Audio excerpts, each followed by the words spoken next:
Hi, this is Charles Balsa for Speak NJ.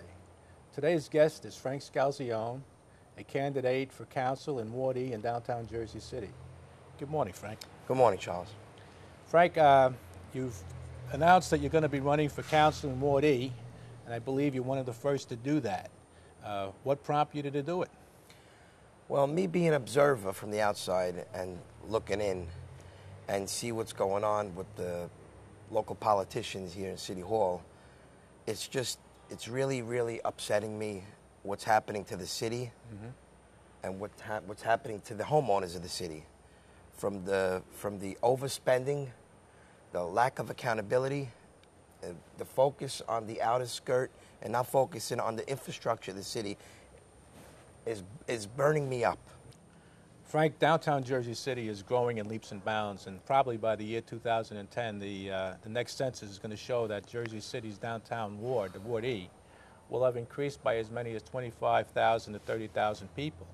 Do you believe that the city has the ability to service these people with its support services such as police, fire, EMTs, school system, and so on?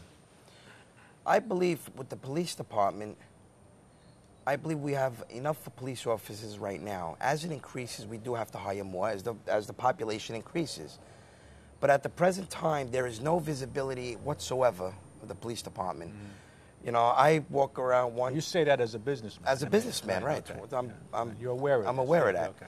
And I go out many hours in the morning, at 1, 2 o'clock in the morning. I don't see one radio car pass up, right up Newark Avenue, Monmouth Street, anywhere in the city. Now, I'm driving 25 years. I want to know where these cars are. We have a lot of patrol cars parked in the parking lot. If you drive around, you see. You know, I don't know where these offices are. So now, you, as a candidate for council in Ward E, you've identified that as a problem. Now, take into consideration, as I said a moment ago, that the city's population in Ward E is increasing by a great number, tens of thousands of people. That's right. So then, if the police department is there, will they be seen at all in these new areas that are being developed, which require services? I don't see why not. Okay. If it's a high crime area, increase the presence.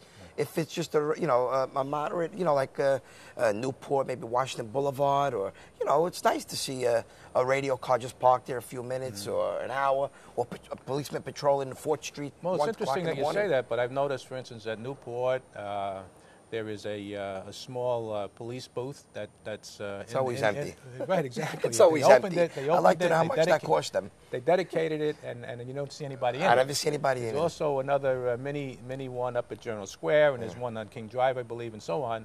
But just to have the booth is not enough. I think you got to have a live person in that booth. It's a statue. Yeah. It's empty there. They're not providing for us. Frank, I noticed that you brought a map of Ward E downtown.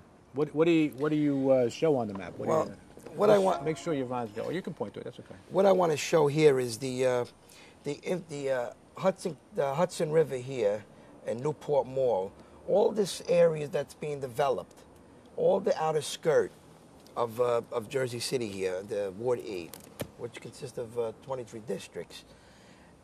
The infrastructure here, Van Rypen, Maple Street, and all this area here is crumbling. It's crumbling. There's no work being done for the homeowners. But in the meantime, their taxes are rising.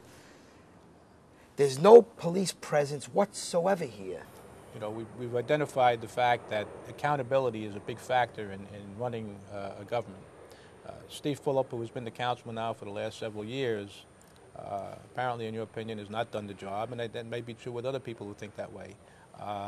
But in any event, how different would your approach be than Fulop's approach to government? And what would you do for Ward E other than what he's doing? First of all, I like Steve. Steve Phillips, a nice guy on a personal level. I mean, I have nothing wrong. I don't even know him very long, but from the time I met him, he's okay. Well, he's a fine guy. But as far as doing the job, again, he might be a mathematician, and that doesn't mean he's qualified for the position. I don't see him doing anything for Ward E.